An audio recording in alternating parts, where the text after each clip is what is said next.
Last spring, the city of Rome unveiled a 16-foot bronze statue of Blessed John Paul. Universally disliked, public opinion ran 9-1 against the statue.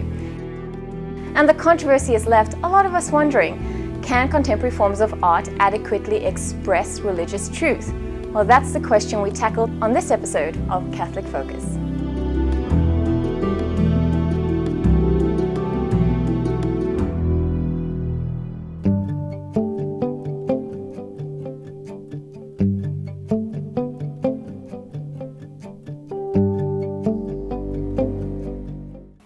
Pope John Paul, in his letter to artists, argued, "The church needs art, and art needs the church."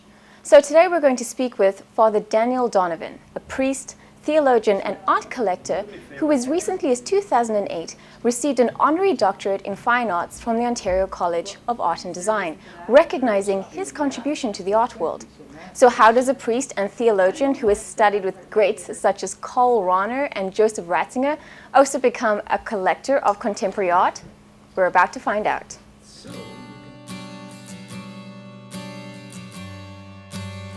Called the treasure of St. Michael's College, the Donovan Collection is world-class.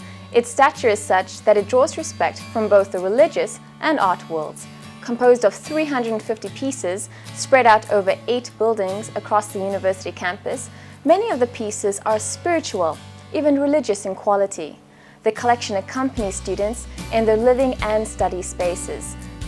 Students are surrounded by art that calls them to reflect as they tackle their studies and the big questions of life. With an average of 50 visits a year, over the past 16 years, thousands have visited Father Donovan's collection.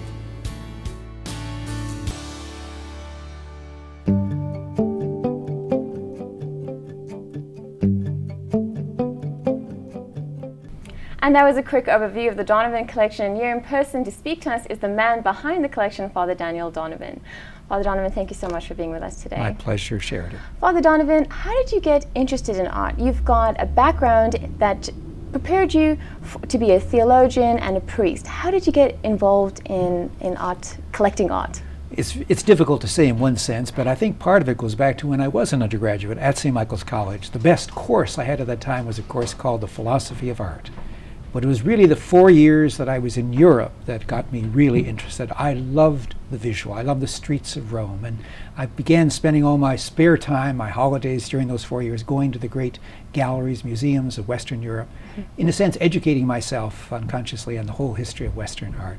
When I came back, I brought with me 2 souvenirs, 2 woodcuts by a German Jew, Jakob Steinhardt, one called Job and the other Habakkuk. In the following, Father Donovan speaks about the woodcut he just mentioned, Jakob Steinhardt's Job. This is really where the collection all began. It's one of 2 pieces by the same artist that I brought back from Germany in 1967. The artist is Jakob Steinhardt. He was active in Berlin in the 10s and 20s, and then in 1933, when Hitler came to power, he left Germany, went to what was then called Palestine, and survived the war. He did these in 1957. I bought them in 67. The style is very expressionist, they're woodcuts, very Germanic, but the content is quite special. This is called Job. It's the end of the story. Everything is in ruins, the clouds are parting, the sun is there, and Job is talking to God. Basically what he says is, I still don't understand why innocent people suffer, but I believe in you, I believe in life, I'm going on. Clearly, it's about the Holocaust. When I bought this piece, it was simply a souvenir of my time in Europe, but it became a wonderful beginning of the collection that later developed.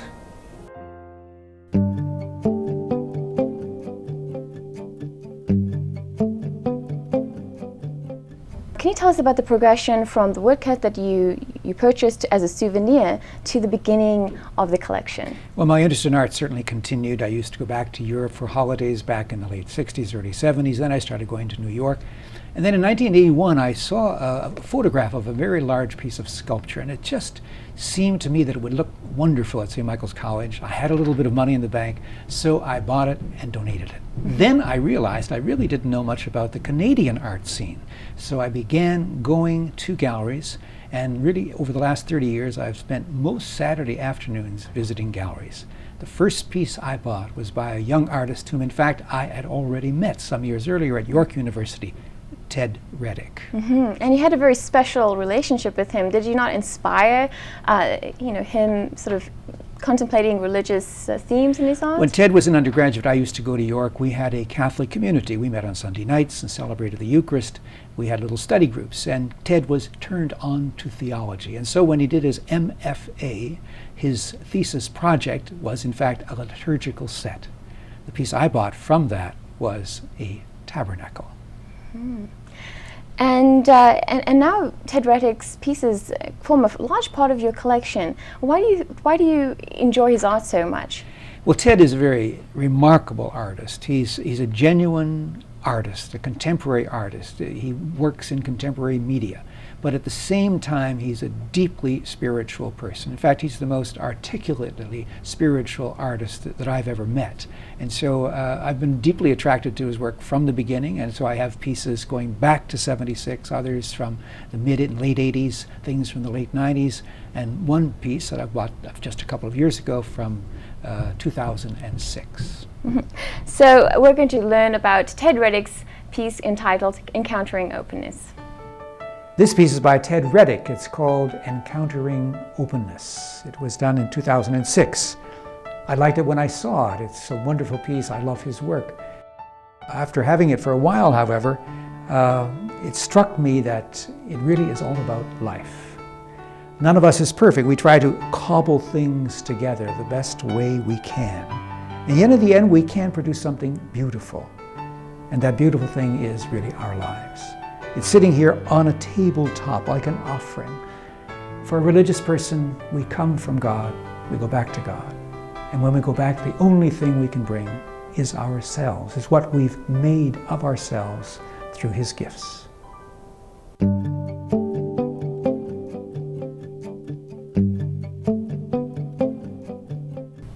There's another interesting artist in your collection. It's Roland Poulain. Can you tell me a little bit about this artist and sort of what inspires you about his art and perhaps even other people who encounter his art? Yeah, Poulain is a very interesting man, a French-Canadian, born out west, lived in the Montreal area. He's now in his late 60s, highly regarded. He's a sculptor, but has always done drawings along with the art. A lot of his art touches on the great theme of death and resurrection, death and life. There was one piece of his in particular, in fact the first piece of his that I bought. It is quite a powerful piece and had a very powerful effect on one of the students. I'd like to tell you about that, and in some way it's typical of the kind of thing that good art can do. This piece is a somewhat dark piece, a coffin-like shape in it, and yet it seems to be suggesting that this figure is moving from darkness into light. And in fact it's called Dark Night, homage to John of the Cross. And so it really is about passing through darkness into light. John of the Cross was the man who coined the phrase, the dark night of the soul. A few years ago, I taught a course on contemporary art, spiritual in contemporary art. And one of the things the students had to do was write a paper on a piece in the collection. So at the last class, we went around the room. Each one was to tell which one they chose, why they did it, how they were going to treat it. So we arrived at this one young woman, and she had chosen this piece. And she said it was because she, liked John of the Cross. She had got from the library a video we'd done of this, put it into her computer, and looked at it. And of course, looking at this dark piece, she saw herself. And then she said she began to think about the death of her father, which had taken place just a few years earlier. And as she was speaking, tears were coming down her face. Everyone in the room was quiet, attentive, respectful. And she said how at that time they had prayed, but he had died. And then she said, and this was her last line, and I'll never forget it, she said, and then I realized that God was in the dark. A lot of the pieces in your collection deal with deep themes, stuff that has to do with suffering, the Holocaust, violence. Why have you included so many pieces that sort of deal with these themes, and how has that enriched the collection? Right. A lot of these pieces, actually, those that deal with these themes, not all of them, but many of them, especially obviously those that deal with the Holocaust, come from Jewish artists. And these people, they have, in some sense, even when they're somewhat secularized, they have a sense very often of the biblical tradition. They have a sense of the seriousness of human life, and especially people who have in themselves survived, or their parents survived, or relatives survived the Holocaust. Inevitably, they have to confront those things.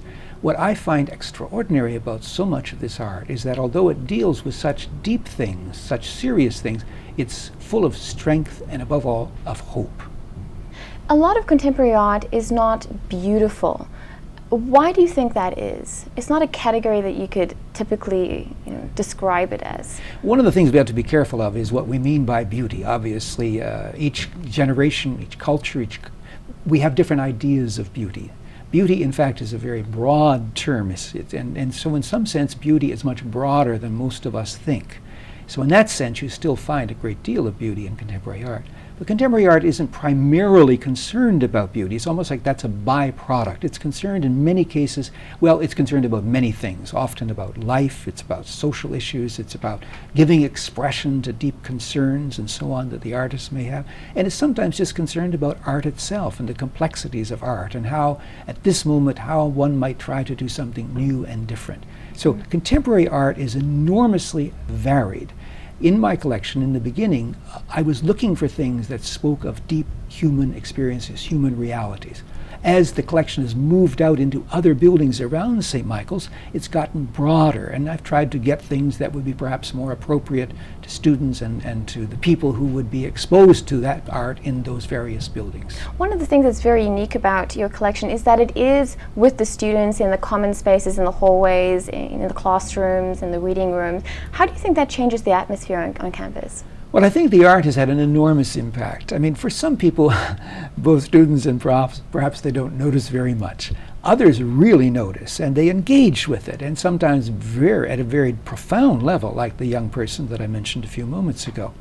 On the other hand, many people are appreciative of it. For example, the library. We now have some 75 pieces in the library, and I think it's just transformed the space. And I have met many people, undergraduate students, graduate students, who've said to me, I love working now at St. Michael's Library because the art creates an atmosphere of welcome, and there's something sophisticated and affirming and deeply human about it. You've given several tours over the years. Thousands of people have encountered this, encountered the pieces in your collection. Feeling affirmed is one of the ways that people describe after they leave the collection. Can you tell us what else are some of the reactions that people have? In fact, I've done over 500 tours over the last 16 years, and all kinds of groups. A lot, for example, just recently I've had several groups of art students, York University, Central Tech, high school, for example. I do all kinds of groups. Some of them are knowledgeable about art, some are less knowledgeable, but everyone seems to be quite taken by the collection. They're taken by the stories that I'm able to tell, and the stories are not the only possible way into the art, but they're one way. And I've had many artists say to me, I feel reaffirmed by this collection. All I want to do now is get back into the studio. There are a lot of people, though, who have a resistance to contemporary art, and why do you think that is? Well, of course, art can be challenging. I mean, sometimes it's one of the things that struck me is how, if you're an educated person in our culture, you would have done a lot of English language courses through high school, and you can you can read Shakespeare, you can read contemporary novels in 19th century prose, and it's an extraordinary thing when you stop and think about the ability to move among all these different things. And yet, visually, we've had very little education. So we know, in a sense, we get accustomed to what we're seeing all the time. But new art, of course, always challenges that. And so it demands time. Let me tell you one little story about the fact that even people who go to art galleries don't give it enough time. People say that in the art galleries, maybe people give a piece 12, 15 seconds. Well, one day I was over at the AGO and I was looking at a big abstract piece. I didn't particularly like it, but it was there and I wanted to give it time and I wanted to see whether or not it could speak to me and I could grasp something from it. A little boy came up to me and he said, "Have you got one of those tokens?" And I looked at him wondering, what's he asking? And then the woman who was with him came over and said, "Oh, I'm sorry, you were standing still. I thought you worked here." Oh my gosh. Well, it's good to spend some time appreciating the art. But another question that I have is, in terms of Pope John Paul II said that church needs art and art needs the church. What do you think about that? Well, in the past, the church was one of the main patrons of the arts. I mean, music even today, but for music is wonderful. But the visual arts, the beautiful churches, the wonderful paintings, the religious orders, it's extraordinary the way in which Western culture is intertwined with the history of Christianity and especially with the Catholic Church. More recently, over the last couple of centuries, of course, the art and the church have drifted apart, and so you find the church is somewhat behind the times when it comes to art. There have been various efforts made, and clearly the present Pope, as well as his predecessor, wants there a greater engagement between the church and contemporary art. From the point of view of artists, art today is not religious. I mean, people are not doing art for religious purposes.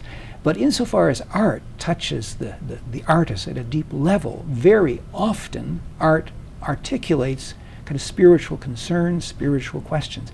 And in a very real sense, this kind of art can be a bridge between the non-religious person and the religious person.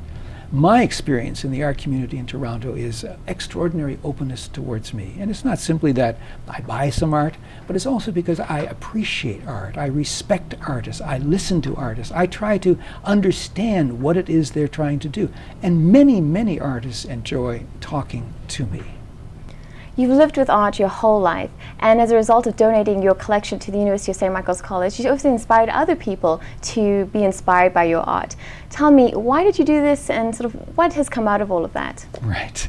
Well, one began this thing. It's like life. Sometimes things come along that surprise you. Right? I mean, there was certain clear things in my life. I was a priest, and what that would be involved in that. And then I studied theology. I taught at St. Augustine Seminary, especially at St. Michael's College, and that has all kinds of involvements, responsibilities, and delights, and so on.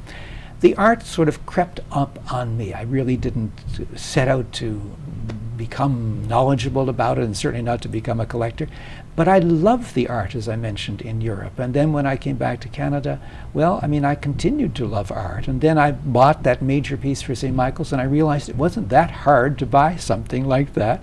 And then I started to buy some other things. And as the collection grew, it seemed obvious to me that it should be given to St. Michael's.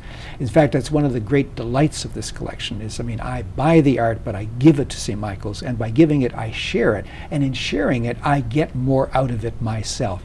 And so suddenly, somehow all this simply happened. It was an opportunity, there was an interest, I responded to it, and it has grown, it's developed, and it's become a very important part of my life. A thing that's important for me is being a priest, being a theologian, and being someone involved in the arts. They're all interrelated. Mm-hmm. Each of those things interacts with the other two and enriches them. Thank you so much for speaking with us today, Father Donovan. My pleasure, Sheridan. Father Donovan is a priest, a theologian, and a professor. He collected and donated the Donovan Collection to St. Michael's College at the University of Toronto. He continues to curate it and be its main tour guide. Some of the footage seen today was from Spirit of the Art, a special series produced by Tim Lewis for Omni Television featuring the Donovan Collection. For more information, you can contact the producer at tim.lewis@simpatico.ca.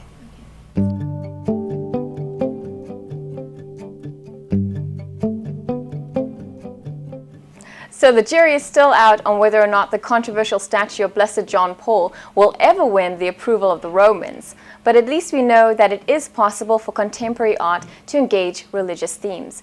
It may not always be beautiful, but it's likely thought-provoking. So what do you think? Let us know.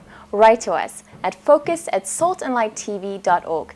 And once again for Catholic Focus, I'm your host, Sheridan Eichler. See you next time.